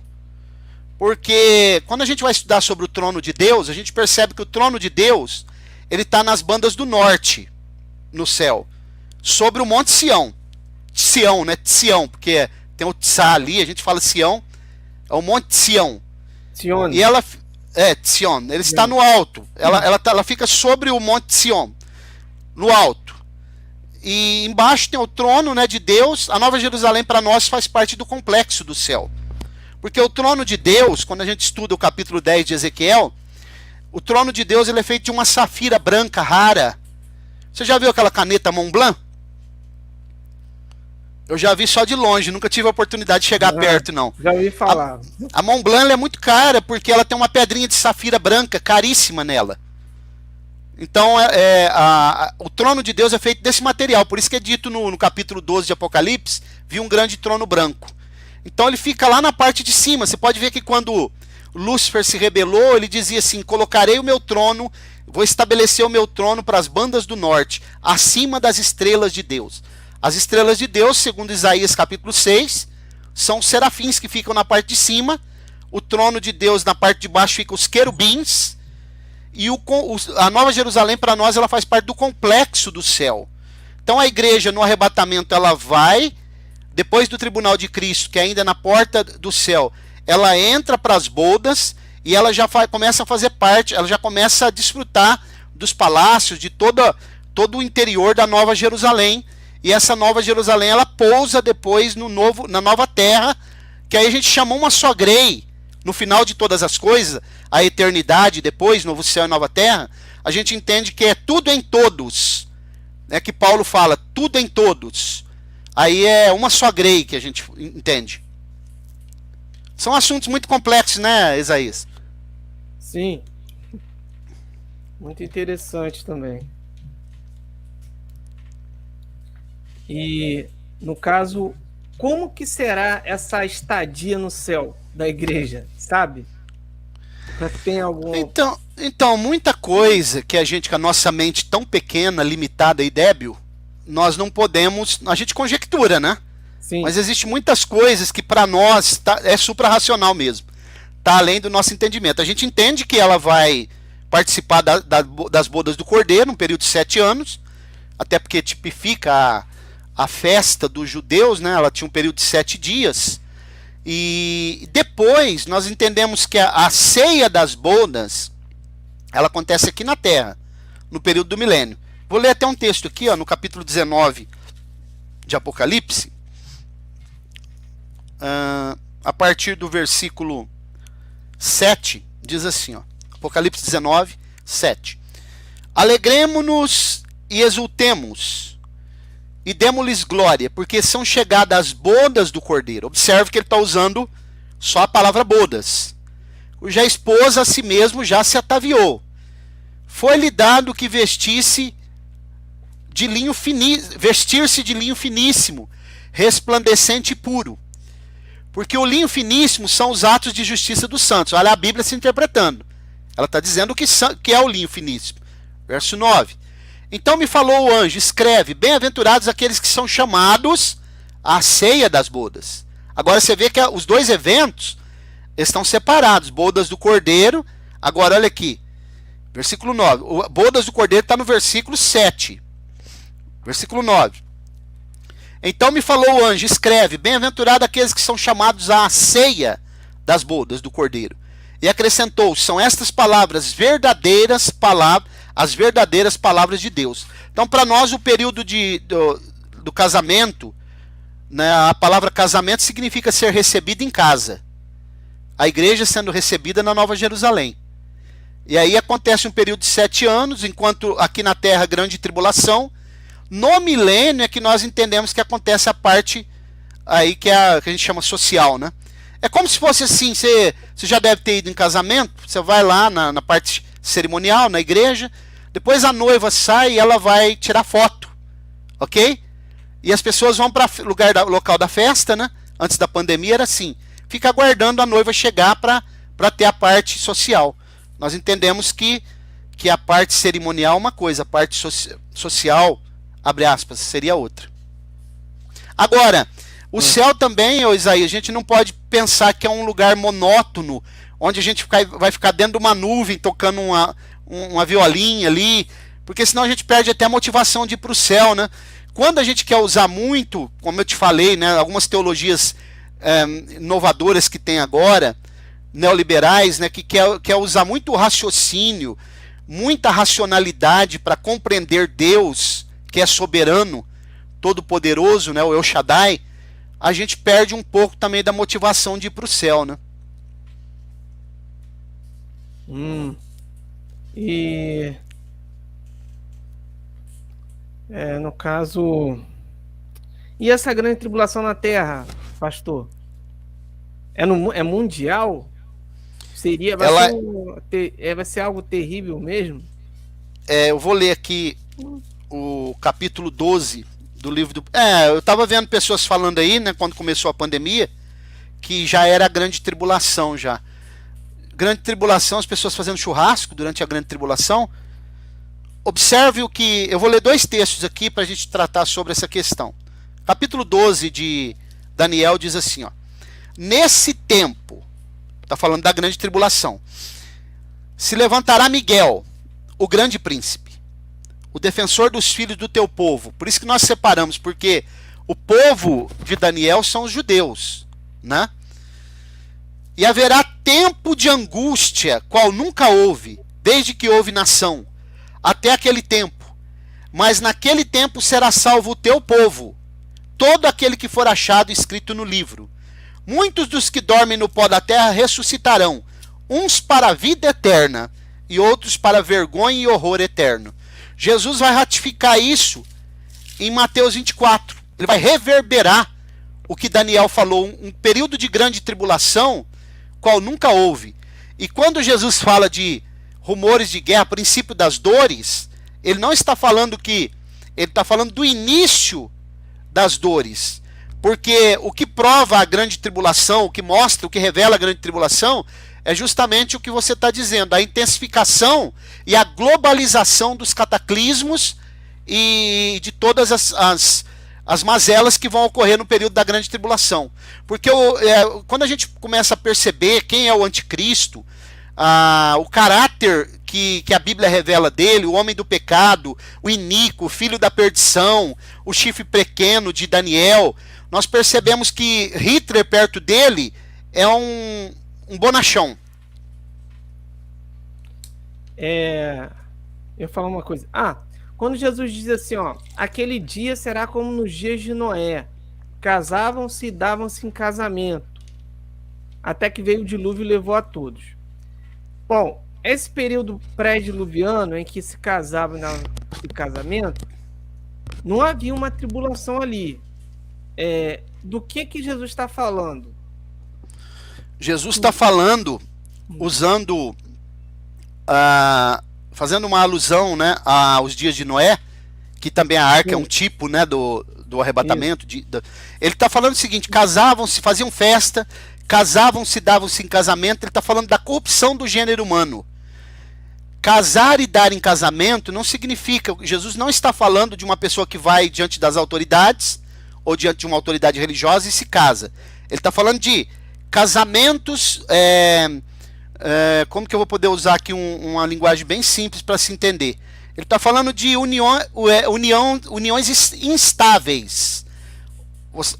Tá com hoje, amanhã tá com outro, daqui a pouco já tá com outro, entendeu? É uma série de relacionamentos. Casavam-se e davam-se em casamento. Quer dizer, a banalização do casamento, a banalização da família nuclear monogâmica, porque o projeto de Deus é a família nuclear monogâmica, homem, mulher e sua prole. A luz da Bíblia é. Então, quando ele fala casava-se e dava-se em casamento, faziam festa, até que veio o dilúvio e pegou e não perceberam. Olha que interessante, o Isaías. Até que veio o dilúvio e não perceberam. Eles não perceberam quando começou a chover. Assim como não vão perceber quando Jesus voltar. Vão continuar a vida normalmente, né? Estando com um parceiro hoje, amanhã com outro, daqui a pouco com outro, igual trocar de roupa. Até que veio o dilúvio e arrebatou a todos. Eles só perceberam quando a coisa começou a subir, porque não chovia apenas do alto. A terra também abriu, Deus abriu o abismo da terra, e a fonte do abismo começou a verter água da terra. Quando eles perceberam que o negócio era sério, Deus já tinha trancado a porta da arca para o lado de fora, porque a porta ficou 7 dias aberta para os animais adentrarem. Então, quando ele diz casava, se dava em casamento, é a banalização do casamento. Porque hoje, nos nossos dias, você sabe que o casamento é tido como instituição falida, né? Entendo. Então, mas aí o que eu queria questionar a respeito do que Jesus fala, ele está relacionado ao arrebatamento, no caso, porque eu já vi a interpretação que diz que aquele que é levado não significa que foi arrebatado, né? Porque as pessoas que são levadas pelo dilúvio, elas não foram arrebatadas, foram destruídas. Aí você tá entrando no campo do aniquilacionismo, né? O aniquilacionismo, ele acredita que a pessoa vai ser destruída. Já é um outro campo, né? Que aí já precisaria ter um outro tempo para a gente tratar sobre... Sim, mas assim, não, naquela narrativa ali de Mateus 24, sim, tem uma hora que Jesus fala assim, ó, tinha 2 pessoas no campo, uma trabalhando, uma foi levada, a outra ficou. Tá. Geralmente é interpretado como um arrebatamento, alguém foi levado... Não. Não? Não, tá, eu vou explicar por que não. Não é o arrebatamento aqui, eu vou explicar por quê. Versículo 29. Mateus 24, versículo 29. Logo em seguida, a grande tribulação daqueles dias, versículo 29. O sol escurecerá, a lua não dará sua claridade, as estrelas cairão do firmamento, e os poderes dos céus, palavra urânios aqui, né? Urânios, potência do céu, serão abaladas. Então aparecerá no céu, observe, aparecerá, que é visível, o sinal do Filho do Homem. Todos os povos da terra lamentarão e verão. Aqui nós entendemos que é a parúzia, quando ele vem visível, correlacionado com Zacarias capítulo 14. Lamentarão e verão o Filho do Homem vindo sobre as nuvens do céu com poder e muita glória. Ele enviará os seus anjos com grande clangor de trombeta, os quais reunirão seus escolhidos dos 4 ventos. 4 ventos aqui são os 4 pontos cardeais. De uma a outra extremidade dos céus. Versículo 32. Aprendei, pois, a parábola da figueira. Nós interpretamos essa figueira aqui como Israel, né? Quando já os seus ramos se renovam e as folhas brotam, sabeis que está próximo o verão. Assim também vós, quando virdes todas essas coisas, sabeis que está próximo às portas. Em verdade, vos digo, que não passará esta geração sem que tudo isto aconteça. Passará o céu e a terra, porém as minhas palavras não passarão. Mas a respeito daquele dia e hora, ele não está falando de arrebatamento aqui, está falando de segunda vinda. Ninguém sabe, nem os anjos do céu, nem o Pai, nem o Filho, senão o Pai. Pois assim como foi nos dias de Noé, também será a vinda do Filho do Homem. Porquanto, assim como nos dias anteriores ao dilúvio, comiam, bebiam, casavam e davam-se em casamento, até o dia em que Noé entrou na arca. E não perceberam. Muita gente, durante o período da grande tribulação, não vai perceber. Muitos não vão se salvar. 30. Não perceberam, senão quando veio o dilúvio. E os levou a todos. Assim será também a vinda do Filho do Homem. Agora o texto que você falou, versículo 40. Então 2 estarão no campo, um será tomado e outro deixado. 2 estarão trabalhando no moinho, uma será tomada e outra será deixado. Porquanto vigiai, porque não sabeis em que dia vem o vosso Senhor. Mas considerai isso, se o pai de família soubesse a que hora viria o ladrão, olha aqui, vigiaria e não deixaria que fosse arrombada a sua casa. Por isso também vós ficais apercebidos, porque a hora em que não cuidais o Filho do Homem virá. Então esse texto que você citou, 2 estarão no campo, um será tomado e outro deixado. 2 estarão trabalhando no moinho, uma será tomada e outra deixada. Nós entendemos assim, Isaías. Vou explicar, vamos ver se eu acredito que você vai entender rapidamente. No arrebatamento, que é 7 anos antes, a gente entende que Deus tira o justo e deixa o ímpio. Na parousia, nós entendemos que Deus tira o ímpio e deixa o justo. Entendi. Ok? Ok. No arrebatamento, ele tira o justo e o ímpio fica. Na parousia é o contrário. Ele tira o ímpio e fica o justo. Porque esse justo, ele vai entrar para o milênio depois. E esse milênio, como que... Então, só para concluir, o capítulo 25 de Mateus, ele fala na separação que Jesus vai fazer dos bodes e das ovelhas. As ovelhas à direita e os bodes à esquerda. Ok? A gente entende que as ovelhas entram para o milênio. Os bodes não vão entrar para o milênio. Vão ser lançados no lago de fogo. Agora, aí já é um outro assunto também que vai abrir uma vertente muito ampla, né? Sobre essa questão aí dos bodes. Porque quando a gente vai olhar para a Bíblia com um pouco mais de detalhe, a gente percebe uma coisa, que o reino, fundamentado em Mateus 25, ele diz assim: vinde benditos de meu Pai, possuí por herança o reino que vos está preparado desde a fundação do mundo. Essa palavra desde a fundação do mundo, essa terminologia, nós entendemos que se aplica a Israel. Quando a Bíblia vai falar sobre a igreja, nós entendemos que é antes da fundação do mundo. Vou ler um texto aqui, se você me permite também, em Efésios capítulo 1, olha o versículo 4. Assim como, ele está falando com a igreja de Éfeso, né? Assim como nos escolheu nele, antes da fundação do mundo, para sermos santos e irrepreensíveis perante ele em amor. Então nós entendemos que o reino da igreja é antes da fundação do mundo. O reino para Israel é desde a fundação do mundo. Tá certo. Essa questão de Israel também me parece um pouco relativo, tipo, o judeu praticante, o judeu de sangue, como é que... Não, aí é um outro ponto também. A gente precisa separar judeu, hebreu e israelita. Ok? Porque, na verdade, a palavra hebreu, a palavra hebreu significa atravessadores de rio, aqueles que atravessam. É um tipo de batismo antigo. Abraão, tem um ponto que a gente estuda na matéria de hermenêutica, que é o princípio da primeira menção.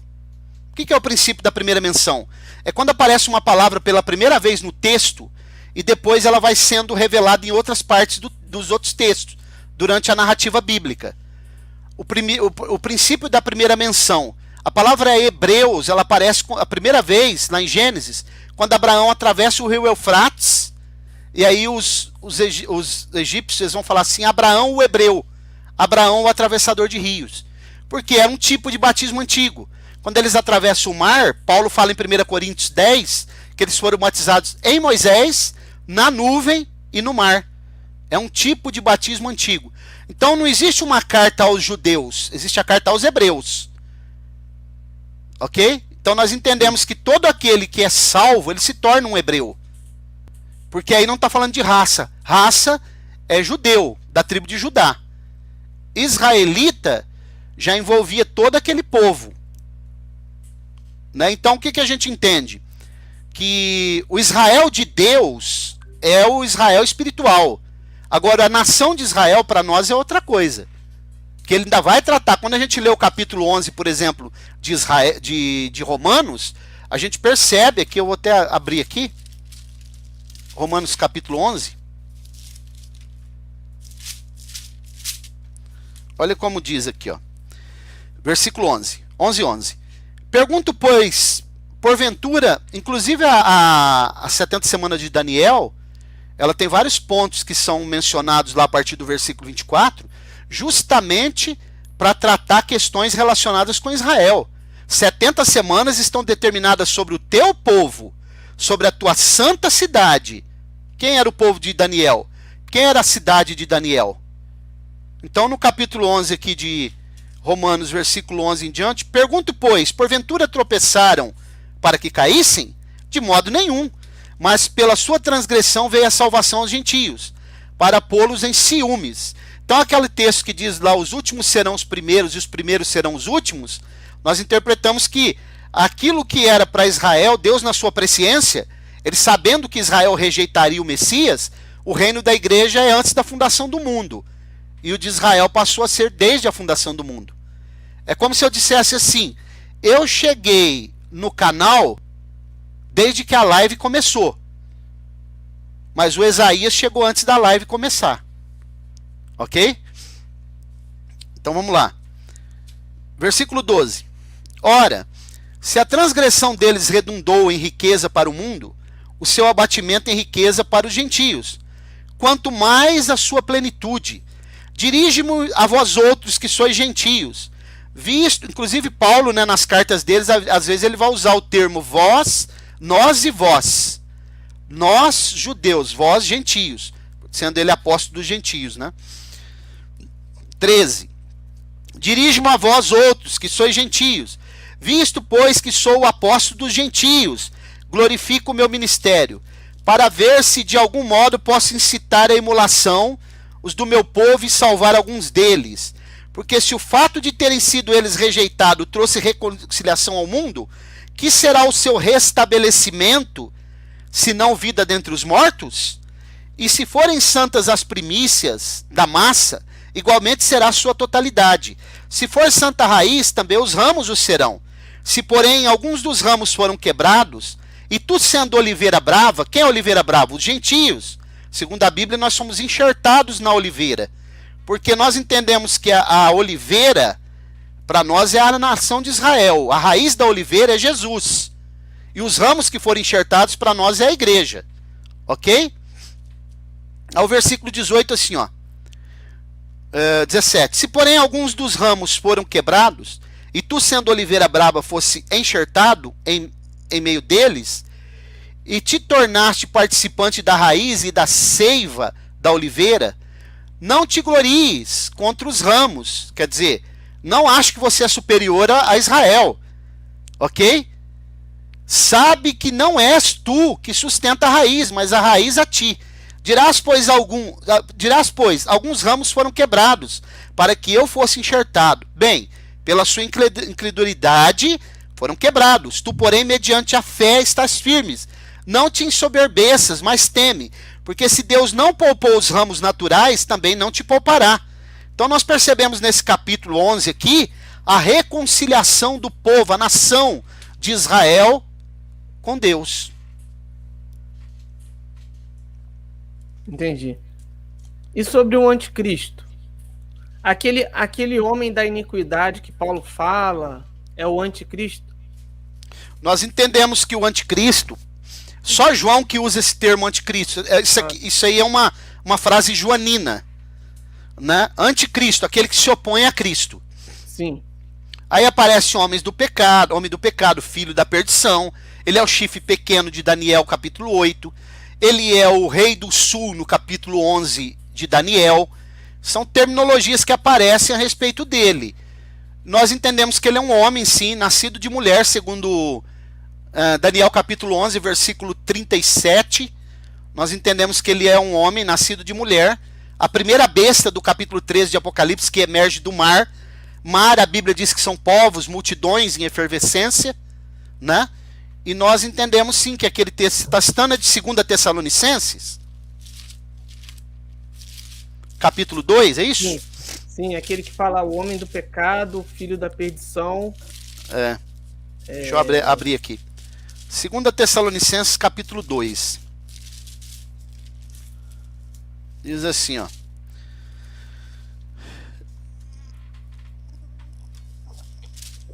No capítulo 2, Paulo vai dizer assim, ó. Irmãos, versículo 1.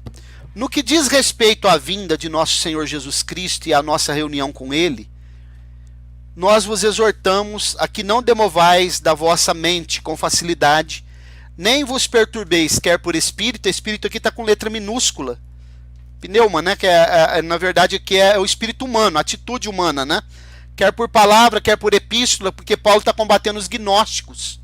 Já começou a surgir os primeiros manuscritos gnósticos. Como se procedesse de nós, supondo que tenha chegado o dia do Senhor. Ninguém de modo algum vos engane, porque não é isto que acontecerá, sem que primeiro venha a apostasia, e seja revelado o homem da iniquidade, o filho da perdição, o qual se opõe e se levanta contra tudo o que se chama Deus, e é objeto de culto, a ponto de assentar-se no santuário de Deus, ostentando como se fosse o próprio Deus. Não vos recordais de que ainda convosco eu costumava dizer-vos essas coisas? E agora sabeis o que detém, para que ele seja revelado somente em ocasião própria. E o que seria isso que detém? Para nós, o que nós entendemos aqui, que o que detém é a igreja e a ação do Espírito Santo na igreja. Porque a igreja, a força motriz da igreja é o Espírito Santo. Quando Jesus ascendeu, ele disse que ele rogaria ao Pai, enviaria outro Consolador, outro da mesma natureza, ok? E ele está com a igreja hoje. E eu vou entrar mais uma vez no campo da tipologia. Quando Abraão mandou que Eliezer fosse buscar uma esposa para Isaac, então veio Rebeca. Nós entendemos que Abraão é um tipo do pai, Eliezer é um tipo do Espírito Santo, Isaac um tipo de Jesus e Rebeca o tipo da igreja. Quem foi que entregou Rebeca para Isaac? Foi Eliezer, o mordomo. Então nós compreendemos aqui que esse que detém é a ação do Espírito Santo na igreja. A igreja sendo tirada, ele se revela. Tá, mas quando fala assim, isso não acontecerá sem que se manifeste o Filho. Não. A revelação é antes ou depois da... Não, veja bem. Vamos lá. Vamos lá. Verso 3. Ninguém de modo algum vos engane, porque isso não acontecerá, sem que primeiro venha a apostasia e seja revelado o homem da iniquidade, o filho da perdição. Nós entendemos aqui que a apostasia ela já se revelou. Ela já está revelada. Sim. E se tem algo que detém, o próprio versículo 4, fazendo uma leitura simples, a gente vai entender. Ó. O qual se opõe, verso 3, né? Apostasia e seja revelado o homem da iniquidade, o filho da perdição. O qual se opõe e se levanta contra tudo que se chama Deus, ou é objeto de culto, a ponto de assentar-se no santuário de Deus, ostentando-se como se fosse o próprio Deus. Não vos recordais, agora Paulo está explicando, de que ainda convosco eu costumava dizer estas coisas, e agora sabeis o que detém, para que ele seja revelado. Somente ocasião própria. Então nós entendemos que o que detém ele é a ação do Espírito Santo na igreja. Nós não entendemos. Muita gente vai dizer que é o que Paulo explicou nos versículos anteriores, né? Entendi. E uma pergunta também que eu tenho é: as pessoas que ficarem, elas terão uma segunda chance de salvação? Olha, dentro do dispensacionalismo existe divergência nisso daí. Eu particularmente acredito que o período da grande tribulação não é mais para aqueles que faziam parte da igreja, mas Deus tratará com judeus e gentios. Para mim, a igreja, a hora da igreja é no arrebatamento. Inclusive, eu me fundamento em um texto aqui, ó. Vou ler. Hebreus capítulo 10. Observe. A partir do versículo 23. Porque, olha, Isaías, senão ficaria muito fácil também, né? A pessoa ficar a vida toda aqui frequentando, apenas sendo um frequentador de igreja, e depois chegar na grande tribulação, se ele não é fiel nem agora, imagine se ele será fiel lá, né? E também, eu entendo que no período da grande tribulação, Deus tratará com Israel e com os gentios. No versículo 26, no versículo 23 de Hebreus 10, diz assim, ó: guardemos firme a confissão da esperança, sem vacilar, pois quem fez a promessa é fiel. Consideremo-nos também uns aos outros, para nos estimular ao amor e às boas obras. Não deixemos de congregar-nos, como é costume de alguns. Antes façamos admoestações, e tanto mais quanto vedes que o dia se aproxima. Que dia é esse? O dia da vinda de Jesus. Porque se vivermos deliberadamente em pecado, depois de termos recebido o pleno conhecimento da verdade, já não resta sacrifício pelos pecados. Pelo contrário, certa expectação horrível de juízo e fogo vingador, prestes a consumir os adversários. Então eu entendo que a grande tribulação serão muitas pessoas salvas. Todavia, judeus e gentios, a igreja, a hora dela é no arrebatamento. Tá certo. No milênio, quem são as pessoas que vão habitar no milênio, segundo essa perspectiva? Para nós, quem habita no milênio, como eu disse, a igreja, para nós, ela fica na Nova Jerusalém. A Nova Jerusalém sobreposta sobre a Jerusalém terrena, né? Ela só pousa na nova terra, no novo céu e nova terra, na nova terra. Quem habita no milênio para nós são aqueles que vierem da grande tribulação, que conseguirem ser salvos durante o período da grande tribulação, e as pessoas que nascerem, e mais ainda dentro do dispensacionalismo, é a linha, tem uma outra vertente que eu também compactuo com ela, que nós acreditamos que os patriarcas do Antigo Testamento, eles ressuscitam para entrar para o milênio, não no arrebatamento. Não sei se deu para... Então a ressurreição dos mortos era só dos cristãos. Não, é porque a Bíblia, em 1 Coríntios 15, quando Paulo trata de ressurreições, ele fala da ordem das ressurreições. Tá. Cristo, as primícias, depois os que são de Cristo na sua vinda. Então nós entendemos que os mortos em Cristo, a igreja, ela ressuscita para entrar, ela ressuscita no arrebatamento, os mortos. Agora, os patriarcas, eu tenho textos aqui que se você tiver tempo a gente lê. Daniel capítulo 12, Isaías capítulo 26, versículos 19 e 20. Nós entendemos que os patriarcas ressuscitam para entrar para o milênio. Porque tem a ordem das ressurreições. Por exemplo, na grande tribulação, ainda acontece a ressurreição das duas testemunhas. Porque para nós, a primeira ressurreição ela é composta de etapas, de algumas etapas. A última ressurreição, a segunda ressurreição, é uma etapa só, né? Que são os que ressuscitam, aí no caso, para serem julgados e condenados no trono branco. Só que aí eu acredito que já é para uma outra live essa questão, porque isso aí é algo profundíssimo. Eu, sinceramente, eu já sou neutro nisso aí, sabe? Que eu lembro que uma época que eu estudava muito, eu queria estudar todas as vertentes para ver qual que era mais. Só que eu cheguei à conclusão que não dá, é muita polêmica, muito questionamento.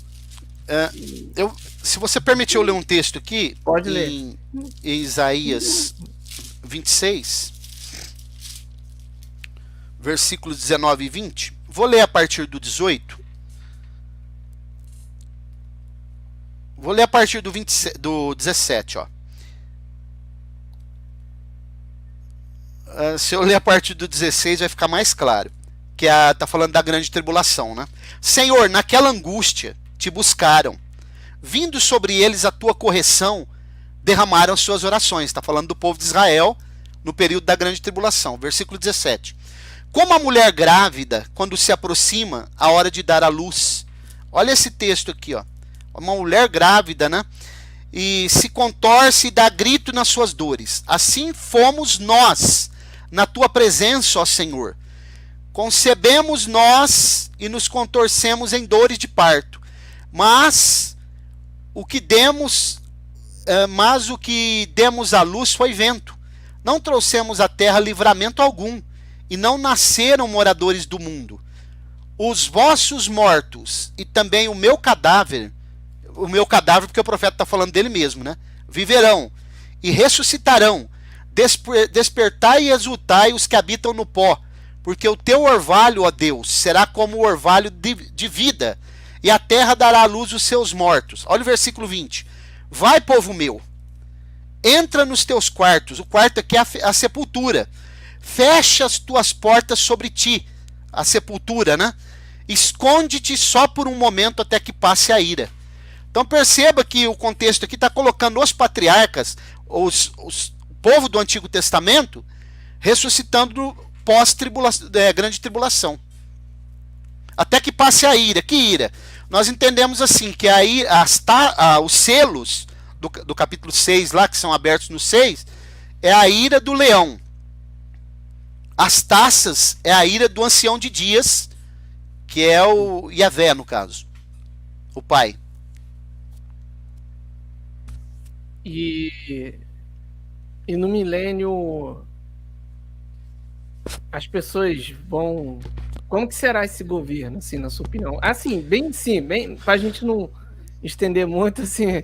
Não, tranquilo. No milênio é um governo teocrático. Jesus governando a partir de Jerusalém, fisicamente, no trono de Davi. E aí entra um outro ponto, Isaías, muito interessante. Se você se interessar, a gente pode até vir num outro bate-papo depois. A gente pode fazer uma live sobre milênio. Sim, que é o templo do milênio. Quando Davi vai auxiliar o próprio Jesus nesse templo milenar, e os levitas não vão ter acesso a esse templo, vão ficar para o lado de fora, né? Só vai ter uma clã da tribo de Levi que vai poder entrar lá dentro do templo e servir. Isso é muito profundo.